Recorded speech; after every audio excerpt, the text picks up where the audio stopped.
Yellow. Hello, I'm back.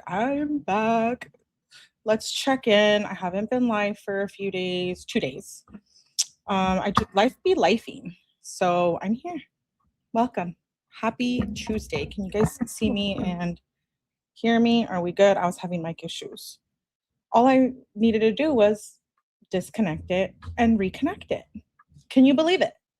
Hello, you're sitting down. I haven't been live for 2 days, but I got a lot planned. I did cancel my earlier lives because I wanted to do this.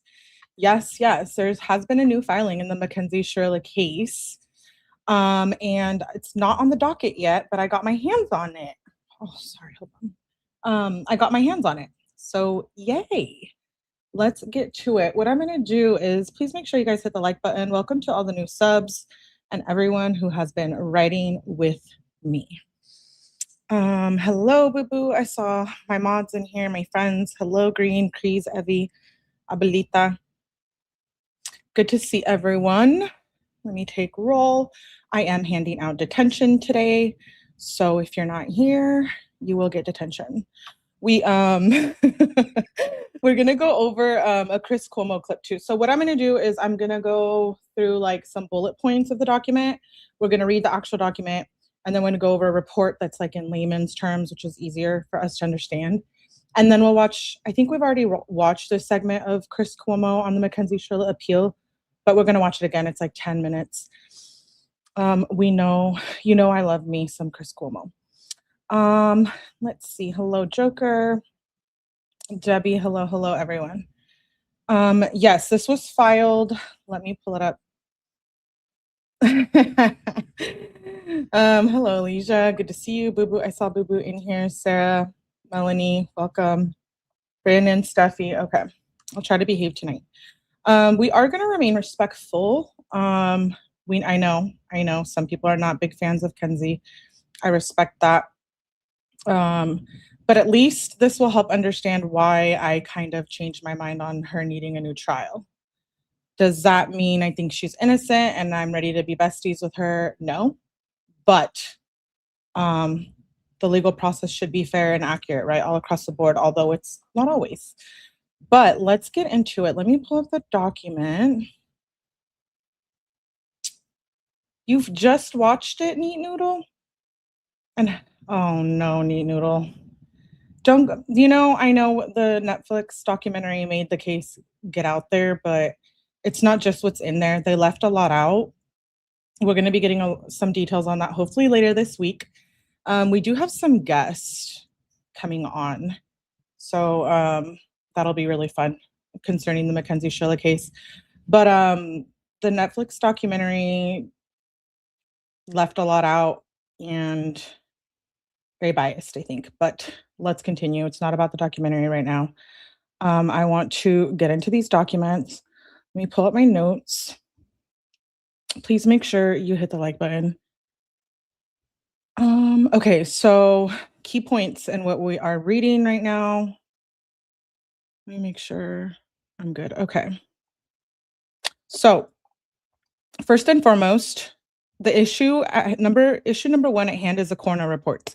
It's going to, the defense argues that the original manner of death was accidental and later changed to homicide. The filing claims the change should have followed a statutory process and that trial counsel should have objected. The filing argues this issue became one of the prosecution's most important pieces of evidence. Issue number two is medical examiner testimony. The filing argues the doctor who testified did not perform the original autopsies, but later amended the reports. The defense says this created a confrontation clause issue because the original examiners did not testify. We can all agree. Yes, I'm not here to tell you I want to change your mind. I want you to love Mackenzie Shirilla. Like, it's not about that. Thank you. Someone just said it. Yeah, Boo Boo says that. Thank you, Neat Noodle. Says, I don't think she had a very good attorney. Okay. Melanie says she's vile, but the judicial system did her wrong. Thank you for recognizing that. Yes, that's all we're trying to do here is understand the facts and the misrepresentation about some of the characters involved in the Mackenzie Shirilla case. That goes for the friends who I used to hate on a lot of the time because they were associated with Mackenzie Shirilla, and that is not ever okay. I should have never done that. But two, I can make things right. We don't know them. We didn't live their life. We weren't there. It's really easy to judge behind a screen, but like, let's just be so for real, you know? Okay, let's continue. Issue number, I'm human and we should all strive to be better humans, and we don't have to agree with the Shirlas. We don't have to love them, but they've been done dirty for sure in the media. And yeah, people do have to be accountable, but still, everyone's human. Let's just try to remember that. Issue number 3 is the July 17th text messages. According to the filing, text messages allegedly suggested that Dominic grabbed the steering wheel during an earlier incident. You guys know the, oh, I'm going to crash this car, allegedly. The defense argues trial counsel failed to authenticate those messages, preventing the jury from considering them. We can agree that is important. I have to say it, but her dad was right in the jail calls when he said she got a raw deal. Yeah. And it does depend on what you can afford, right? It's really high profile, expensive, good lawyers, baby. You're about to drop a wallet because they're expensive. They're expensive. And I have gone through that actually with bad lawyers and then getting new lawyers, and it's a process, but it does matter. No one said it had to do with them, but they are the ones acting like bullies. So I don't know. That's just my personal opinion. I just want the system to be accountable, but I have no personal love for her. Okay, that's fine. Let's continue. So, plain error versus ineffective counsel assistance. This is one of the filing's central themes. Plain error is a difficult standard. Ineffective assistance asks whether counsel's performance fell below professional standards and whether confidence in the verdict is undermined. Why federal issues matter. The filing explains that ineffective counsel claims preserve federal constitutional issues that may later be reviewed in a habeas proceeding after state remedies are exhausted. So that is the next step if this gets denied, and it'll move on to, habeas corpus. Delay explanation. The application explains why it was filed late. The same appellate attorney represented Mackenzie through multiple proceedings, making it unrealistic for that attorney to argue his own ineffectiveness. New counsel says the issues were discovered after reviewing the case. So now let's get, those are just some notes before we get into the actual document. Please. Here we go. This was filed yesterday, July 27th, 2026. Like I said, I don't think it's on the docket yet, so please hit the like button because you are getting a sneak peek at this. Well, it's not even a sneak peek, but you're getting it beforehand, okay? And it's important. I watched the text today and I felt bad for her. Mindy says, Melly girl, I love listening to you read. Well, thank you for being here. Hey, Vicky. Yeah, Alleges, there's a lot you've missed. We can learn from our mistakes. Thank you. I love that. I love that for us. Getting a new trial under an ineffective counsel is very difficult as to be. Yeah, you're right. You're not wrong. Dom was not always the best boyfriend people think he was, said Selena. Let's continue. Okay, so here you can see filed July 27th, 2026. State of Ohio plaintiff, Mackenzie Shirilla, defendant opening application for reopening. Mackenzie Shirilla was 17 when the car she was driving was involved in a fatal crash that killed her 2 passengers, DR, her boyfriend, and DF, their mutual friend. She could die in prison, having been convicted of murder of these 2 young men.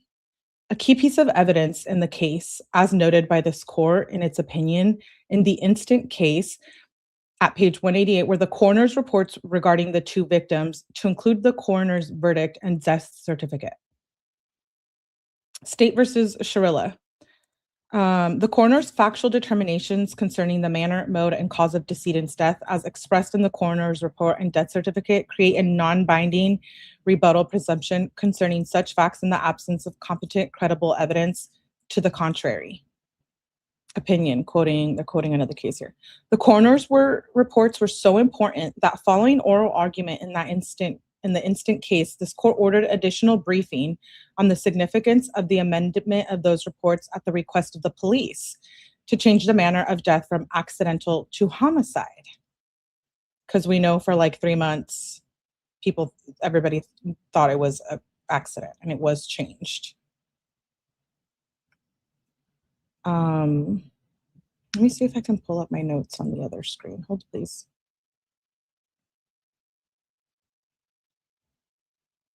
Okay.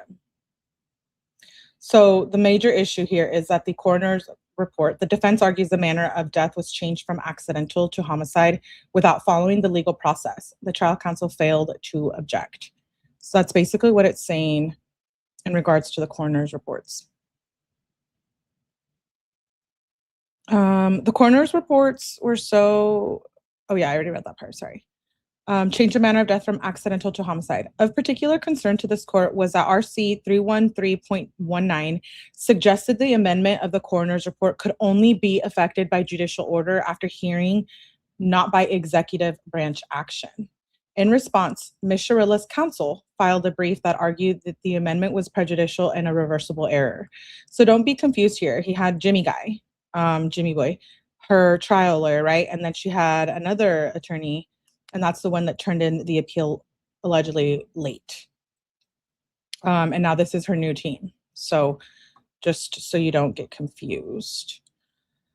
Let me check in with you guys. Like, they both went to the other family for what they were not getting at home. How can you change a manner of death when you're not the ME? Hey, Juvenated. Someone said it today was perfect. He went to her family for safety and warmth, and she gravitated to his family for the no rules baller lifestyle. But no disrespect to him, he had problems too that he read about and things like that. Yeah, absolutely. And we just get this information from the text messages, right? But again, the text messages are just one part of this. Like, we've already talked about this a million times. Like, you don't want to look through my text messages. You know what I'm saying? You might think I'm a criminal too, just based on even some of the jokes or my Google searches, because they do look up some weird stuff for true crime. They both of them needed help by a parent not to be running wild like that. I agree. Let's continue.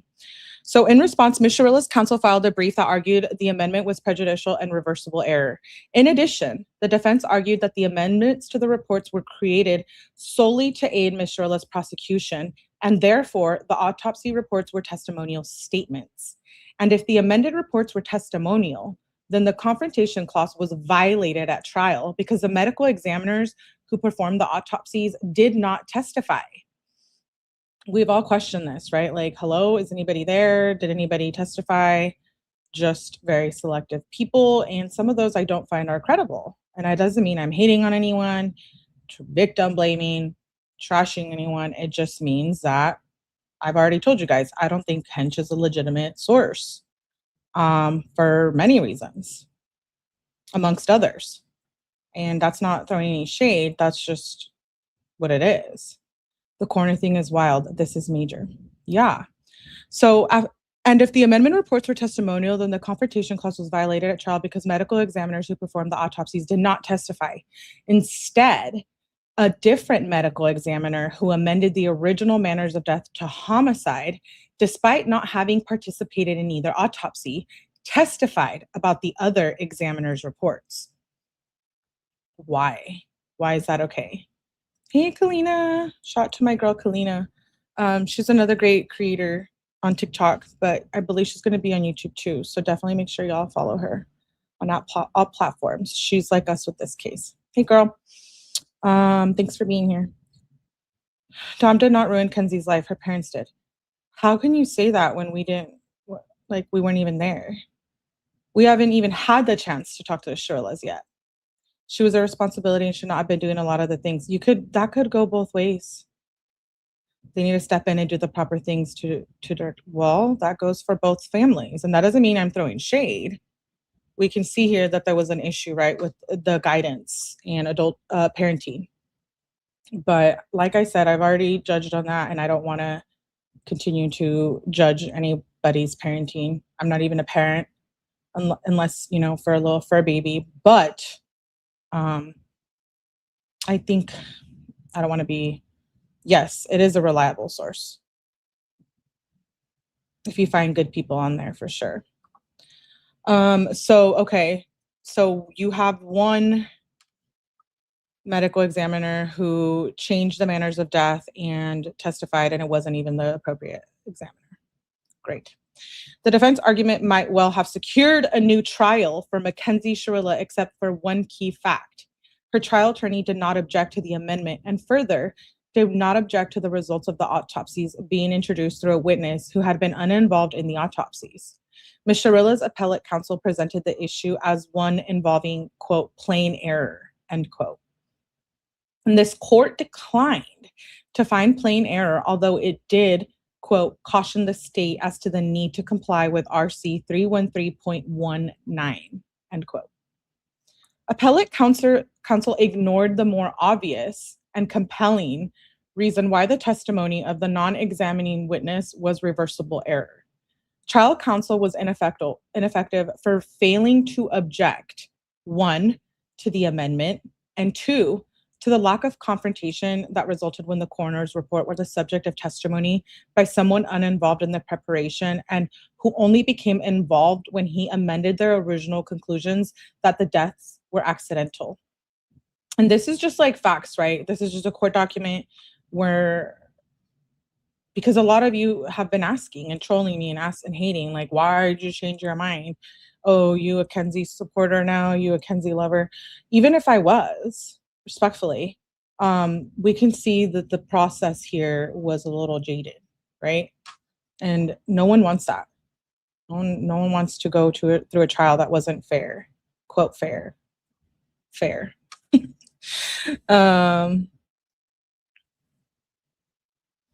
It goes both ways, though, Alleges. Alleges says you're not a parent, and I'm sure you know that her parents were not parenting. Were Dom's parents parenting?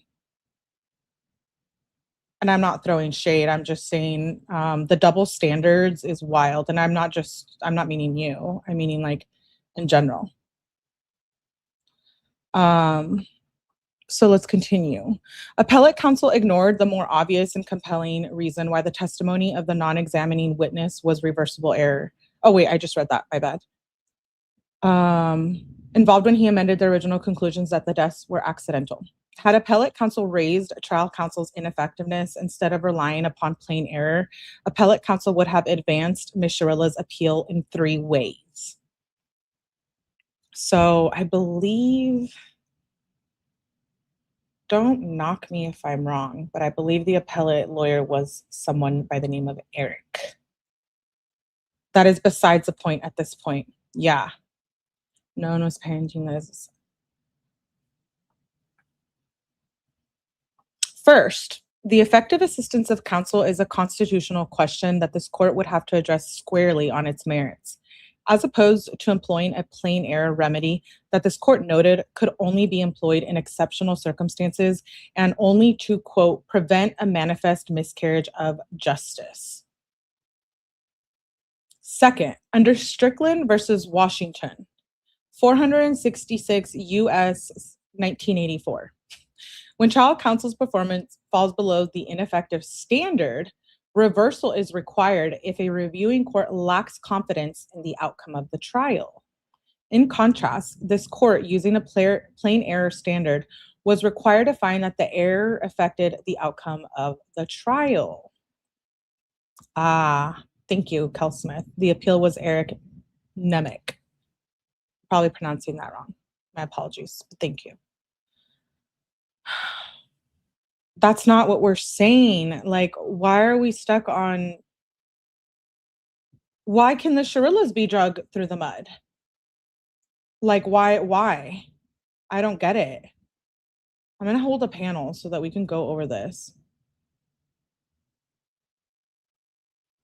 because this is important stuff. Okay, Lisa, you don't have to be here, like, respectfully. You don't like Kenzie. Okay, we got it.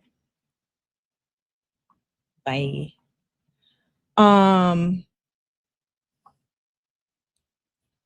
So when Charles counsel falls below, I'm just trying to understand. Reversal is required. Okay. In contrast, this court, using a plain error standard, was required to find that the error affected the outcome of the trial. Third, by raising the issue as ineffective counsel of trial counsel, Ms. Shirilla would have been raising a federal constitutional issue that can be reviewed by the United States Supreme Court, and more importantly, as a practical matter, a federal district court in habeas review. And then it says C-28, federal habeas relief limited to federal constitutional questions involving established Supreme Court precedent that were exhausted in the state courts. Moreover, this ineffectiveness of trial counsel regarding the issues regarding the coroner's report was just one aspect of trial counsel's ineffectiveness. In her fifth assignment of error, Ms. Shirilla argued that the trial court failed to allow the defense to admit evidence of text messages between Dominic Russo and Ms. Shirilla that related to the July 17th incident that occurred approximately 2 weeks before the fatal crash. This is another thing we've been talking about. Why don't those play a role? Because like I said, are we going to go based off of what Hench says or the facts? We should have got a Celebrite report on that, more evidence to support the whole July 17th incident. I know a lot of you are going to say, she was texting about how Dom had created that incident, and he later apologizes for it too, if I'm not mistaken. All of the parents on all sides could have processed this before it got out of hand. Who's perfect, right? Let me know if you are, because that's amazing. Have you listened to jail phone calls? Is that a question? Really? I have already listened to them more than once. It's a huge double standard that everyone has. Exactly. Kalina. Trial lawyer was Jim McDonnell. He was useless and very different from how he was during the bindover. Yeah, he was. I feel like after the crash, everyone moved in the shadows. Her parents didn't understand the court system and they done her wrong. And I don't understand why one family can be more prone to being bullied and harassed than the other. None of them should. They're all victims, even if you don't believe it, but Mackenzie's parents lost her too. Like, let's just try to remember. Like, I know a lot of people won't like that I'm saying that, but it's true. She is a human and she might not be the best human, but she does have parents and people that love her. And it goes both ways. You know, always. Davion too. I feel like Davion always gets left in the back too, but he shouldn't. Like Tim Troop, was precious cargo. No, he was their friend. He got in that car with them. If they were both such bad people, he wouldn't have gotten in the car with them or been around. Anyways, let's continue. So basically, allow the defense to admit evidence of text messages between Dominic Russo and Ms. Shirilla. The state had offered evidence that on the earlier occasions, Ms. Shirilla was driving erratically with Dominic Russo in the vehicle and that she had threatened to crash her car with Dominic Russo in it, which the state argued was a precursor to what occurred on July 30th, 2022. So everyone's exactly, and there is a channel that is feeling the hate. Hey, homemade. That's not what I want to do. I don't want to feel hate for anyone, but like, let's remember that we're all fucking human. No one's perfect. If you came out of the womb and you know how to hire the best lawyer already, like hit me up, because that's pretty astounding. You know what I'm saying? Like, my parents are Hispanic, and before me and my sister, they probably wouldn't have known how the hell to handle lawyers and appeals and police departments and, you know, all of that. Thank you, Q. Good to see you. You're a good person, Melly. Oh, thank you. Spreading hate is wrong. We're just supporting the facts here. Natalie heard saying she hated those people and threw shade. Okay, so maybe because Natalie was saying that, but like they're doing the same now. People are throwing shade and continuously bag on Kenzie. Like, we get it. We get it. Not everyone has to like her, but we're just talking about the legal judicial process here.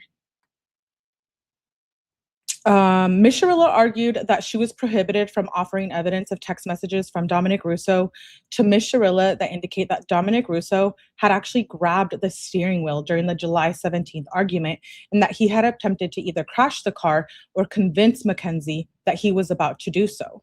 The court rejected the fifth assignment of error because it found that counsel was not precluded from asking about the text message, but was simply required to lay a proper foundation before asking the investigative detective. Detective 𝗲𝗲𝗆? Yeah. Who had Ms. Shirilla's phone with the messages about the contents of the messages. We know how I feel about Detective 𝗲𝗲𝗆. And this was, I think, his first case too. So I'm not very impressed. But again, it is what it is. That doesn't mean that he is not good. But clearly there's some issues here.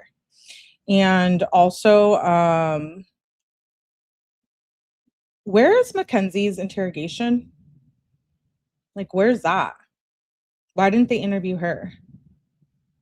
𝗍𝗲 says, I saw 𝗍𝗲 pop in here. Where is she? We out here, Melly. Thank you, 𝗍𝗲. Yeah, we out here. We are here big time. Huge. No, not you, a different channel. I know what you're saying. Is she gonna get a new trial? I'm just coming in. It's possible. I mean, we don't know, right? And even if she does want one and people are like, oh, it'll be worse or whatever, it could be. And that's her prerogative. But at least we know the legal system does the right thing, right? Whatever that is. But she still has more options after this if this is denied.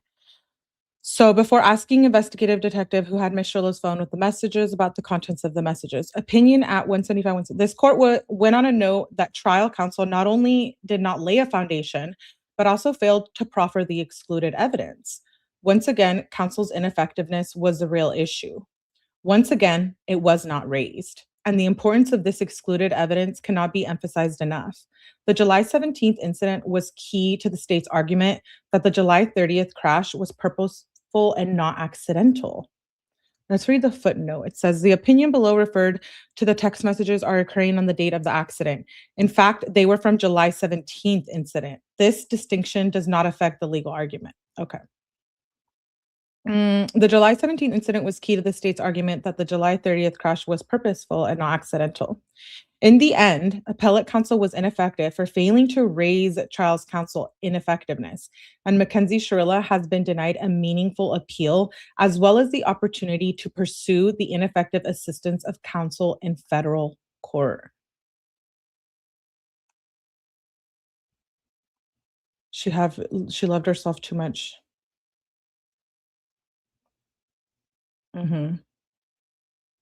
Yeah, I mean, I don't, we're just here reading the documents. Didn't she lure out they couldn't interrogate her? Yeah, but I still thought they interviewed her for some reason about the case or what she was involved in. Yeah, I feel the same. Davion doesn't get the same light as Dominic, and it's truly sad. Someone in the chat just said that. Let's continue. Background. The opinion more than sufficiently sets forth the operative facts and is incorporated herein by reference. Suffice it to say that Ms. Shirilla had been the driver of a vehicle that crashed into a building wall at more than 80 miles per hour, resulting in the death of her boyfriend, Dominic, and their mutual friend, Davion. As noted in the opinion, the court solicited additional briefing on the issue of whether the coroner's report were amended in violation of RC 313, and if so, what was the effect of such an error?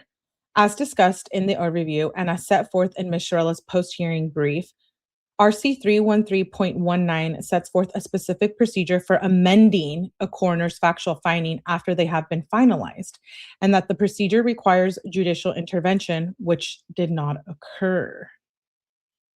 We're learning here together, okay? So things were done incorrectly. Moreover, as noted in Ms. Shirilla's post-hearing brief, Dr. Joseph Fellow of the medical examiner's office amended the coroner report of Doctors Todd Barr, who examined Davion, and Dan Galita, who examined Dominic. Trial counsel did not object to Fellow's testimony about the reports he did not prepare, nor did his trial counsel call the examining doctors as defense witnesses. Yeah, I always wondered that. I did. We've talked about this before. Where are all the doctors at? Not good. Amended the coroner's report. And he didn't prepare them. As noted in the opinion, trial counsel tried and failed to offer evidence to refute the state's evidence that on July 17th, 2022, Ms. Shirilla had driven erratically with DR in the vehicle and had struck DR after the car came to the stop on the side of I-71 and had threatened to crash the car in the future with Dominic Russo in it. In arguing for the admission of this evidence, the state emphasized it's important to demonstrate that Ms. Shirilla acted purposely. In opening statements, defense counsel discussed how he would present evidence that there were text messages from Dominic that contradicted the state's evidence in regard and would show that Dominic was at fault for the July 17th incident. Indeed, at the juvenile bindover hearing, which we just read those, and we're going to read the trial ones next, but those are all on the playlist if you guys want to tune in. Indeed, at the juvenile bindover hearing, evidence was presented that showed Dominic Russo sent texts indicating that he had grabbed the wheel and attempted to crash the car. Yeah, I say bring it all in. Bring in everything. They're going to bring in the text messages, bring in everything. No? Though I may agree she did not have the best counsel, I still believe, yeah, that's fine. She got off easy. She's just not walk on this. She should not walk on this. She has to do her time and then come out, not pull a Gypsy Rose. Yeah, Gypsy Rose is out here living her life. Hey, Adrian. Seriously, it's true. I don't think it was intentional. She got to do her time under appropriate sentence. Also, no money off a crime, in my opinion. I saw her money in letters. Keep your head up. When she was arrested, the detective said the detective said she was being arrested for murder. He's not going to ask her any questions.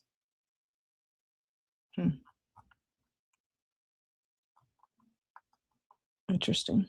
Okay, let's continue.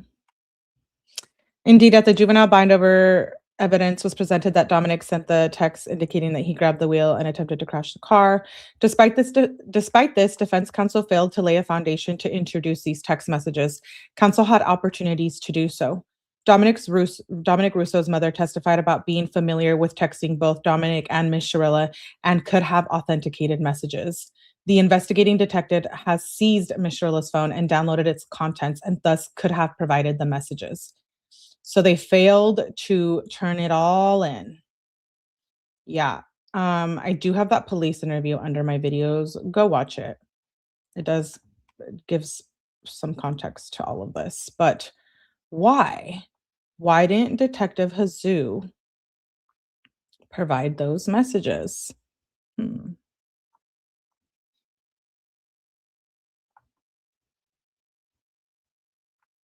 Okay. She was a child, brain doesn't fully develop until 21. I think it was 25. And if I'm not mistaken, I think I saw a post on Google that said that they're considering changing it to 30. Yeah. That might have been fake. I don't know. Exculpatory evidence. Ding, ding, ding. Thank you, boo-boo. That's exactly what that is. Exculpatory evidence. Why didn't they provide all of these messages? On appeal, Ms. Shirilla, through counsel, did not raise ineffective assistance of counsel either through her initial briefing or in her post-hearing brief. 2, law and analysis. Appellate counsel failed to provide constitutional effective representation. The transcript of the proceedings disclosed an obvious issue that the appellate counsel failed to raise, namely a trial counsel's ineffectiveness. A criminal defendant has a 6th and 14th Amendment right. Okay, these are important. Amendment rights. I think we all know about those, yeah? Okay. Has a 6th and 14th Amendment right to the effective assistance of appellate counsel. To vindicate that right, a criminal defendant may apply for reopening of an appeal based on a claim of ineffective assistance of appellate counsel. An application to reopen shall be granted if the application raises a genuine issue regarding the deprivation of the effective assistance of appellate counsel. As discussed below, Mackenzie Shirilla did not receive the effective assistance of appellate counsel in this case. Effective appellate counsel would have argued that the trial counsel was ineffective. No bueno. Why were Davian's text messages not pulled, given there was apparently rumors of Dominic and Davian doing some kind of work together? Yeah. She could provide logs, but not context due to it being a part of a firm. Okay, well, I don't know. Then that firm should be involved too. Dom's mom said his phone to assets, so it could be evidence. Well, yeah, I agree.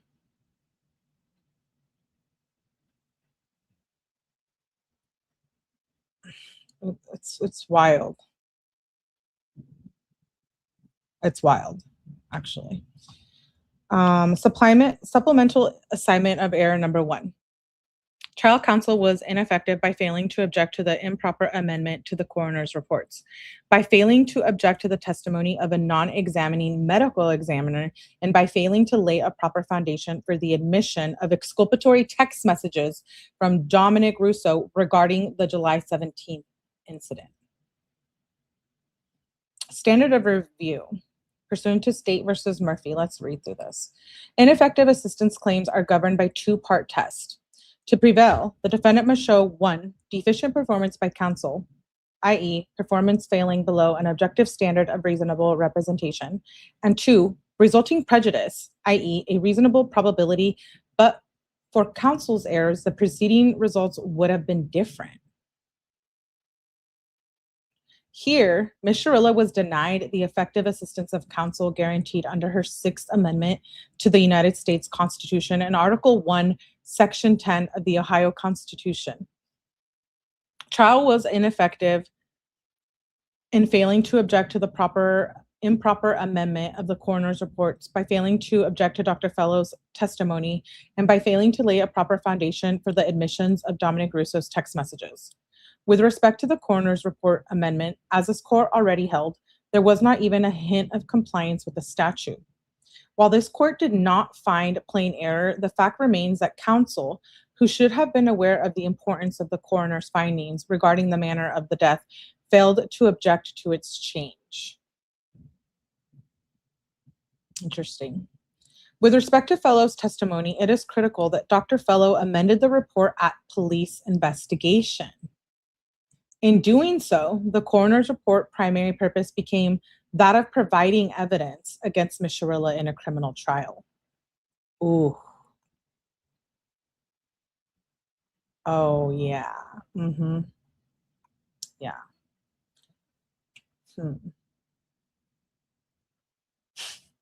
I'm shook. Nobody who said that. They bullied each other. It wasn't just Kenzie. Like, for real. Kenzie didn't wear him down. Dom was going to ignore Kenzie when he didn't want to talk to her anymore. Wow.